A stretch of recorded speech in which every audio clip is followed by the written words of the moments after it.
At ISC West, there are 3 booth types, 5 forces, 4 personas, and 1 sentence to hold on to the entire time. This and a bunch more we're breaking down today. I'm Lee Odess, and this is Secured.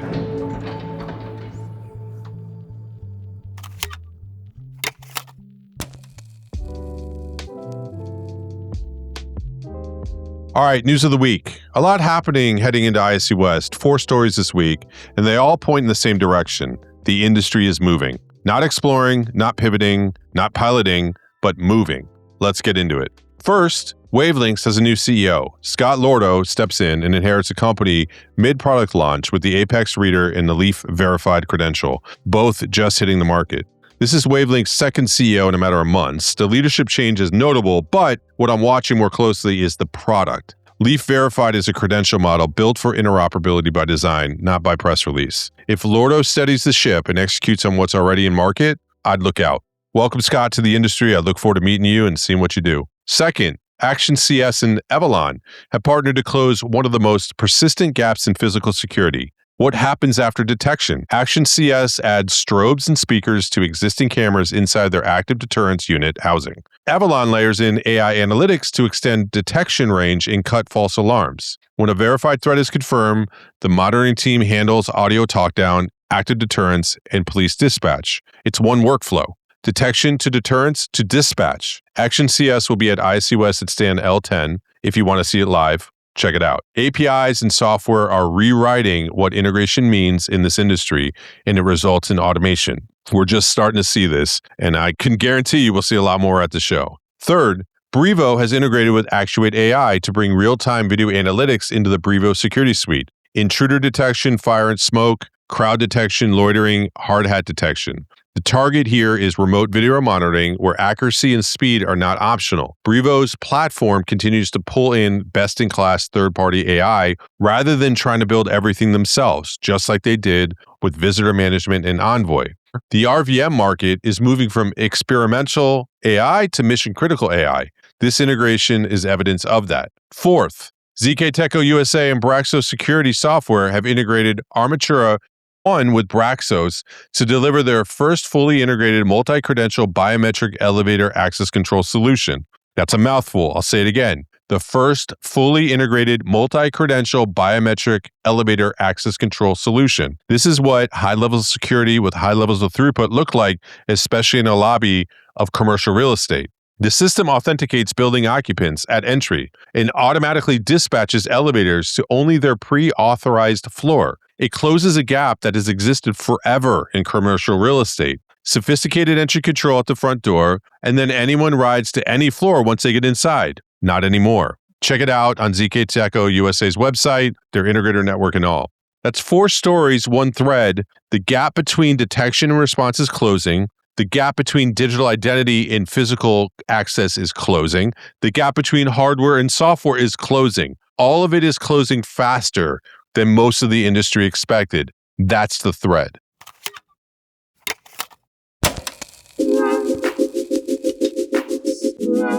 Now to the security breakdown and the access control executive brief, and I don't usually do this, but I'm gonna.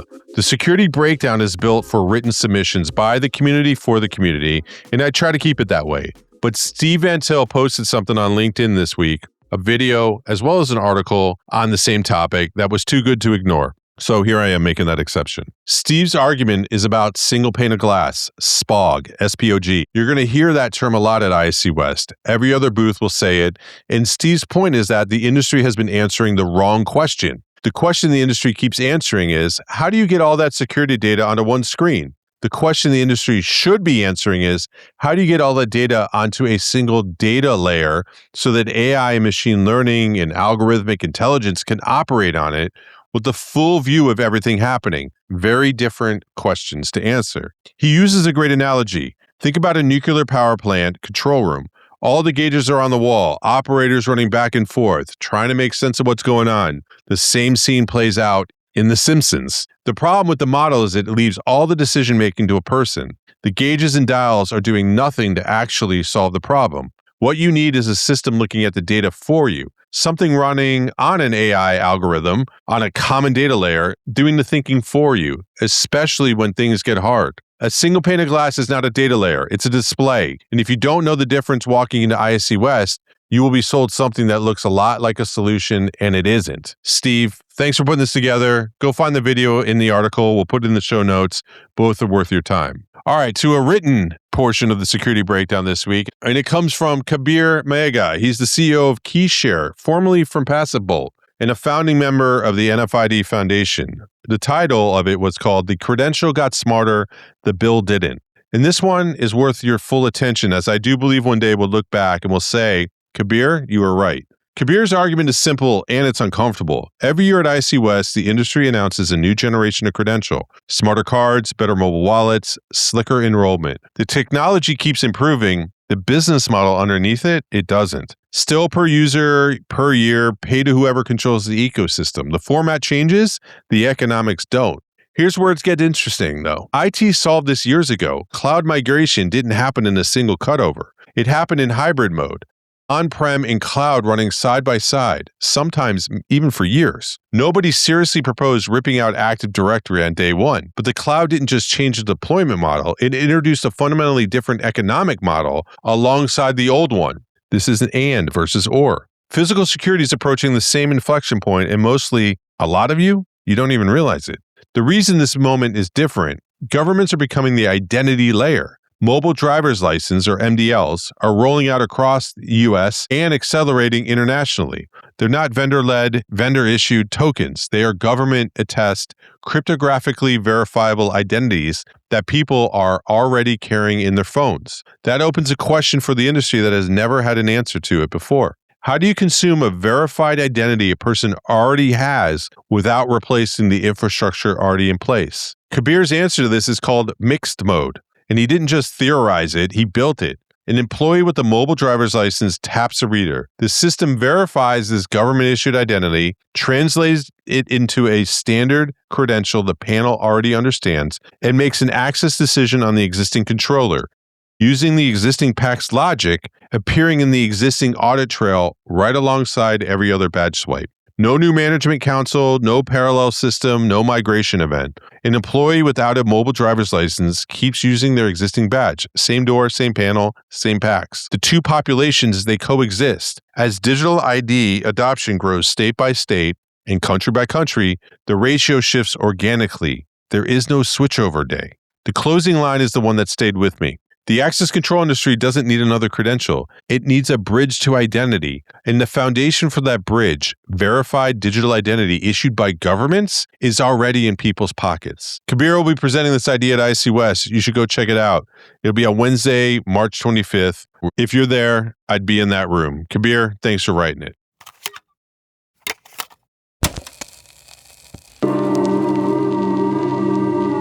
All right, moving on to my view, and I'm calling this one the ISC West 20-minute access control tour. ISC West is this week, and I want to give you something useful before you walk the floor. One sentence explains everything you're going to see out there. The center of gravity has shifted from the door to the person, and keep that in your head as you walk the show floor. It's the lens for everything. Now, though, there are 5 forces that are driving that shift. Hardware is opening up. Locks are endpoints. Readers are sensors. Controllers are edge compute. Standards like Alero are forcing interoperability whether companies want it or not. Hardware companies are climbing the software stack. Everyone wants reoccurring now. Configuration is collapsing. AI is turning weeks-long installs into minutes, and the professional services mode is evaporating. Middleware is aggregating identity. A new layer is sitting between Okta and Entra ID on the digital side, and the physical door is translating IAM policy into physical access in real time. And cloud-native software is simply delivering a better experience.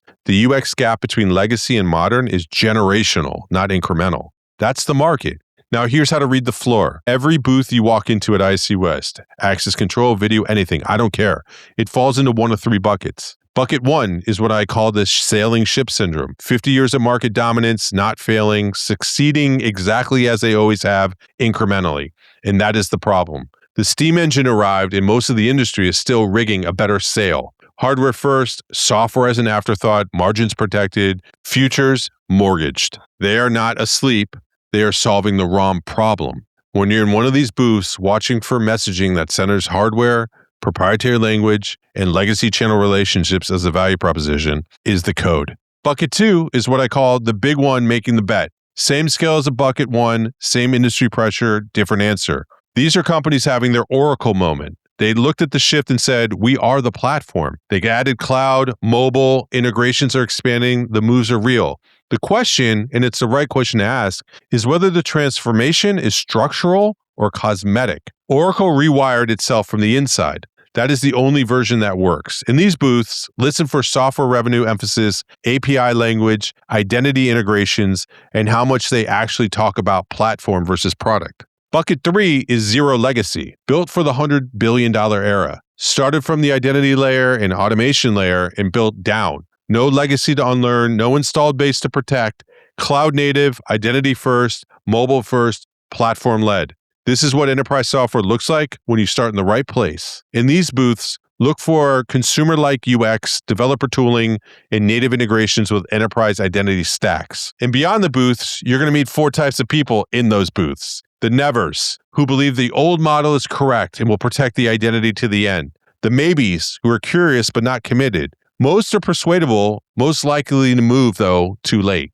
The yeses, who are actively building toward the new model, and the already theirs, who never have decided because they started in the right place. They are benchmarked against everyone else, and they are measured against everyone else. So that's your 4. Now, those 4 types are not just in the booths, they're also walking the show floor. So you've got 3 booth types, 5 forces, 4 personas, 1 sentence to hold on to the whole time. The center of gravity has shifted from the door to the person. All right, that's it for this week. Next week is ISC West, and we'll be bringing you the Secured podcast episode from the show floor in the West to East podcast studio that we have. And I'll have a special guest with me, my business partner, Hillary Gallagher, as we discuss ISC West and all the takeaways from the show. If you're headed to Vegas, travel safe. And if you're not, stay tuned for updates on LinkedIn, the FISEC Collective, and here. If this episode was useful, send it to someone on your team, please. Until then, keep pushing, keep engaging, and I'll see you next week. I'm Lee Odess, and this is Secured.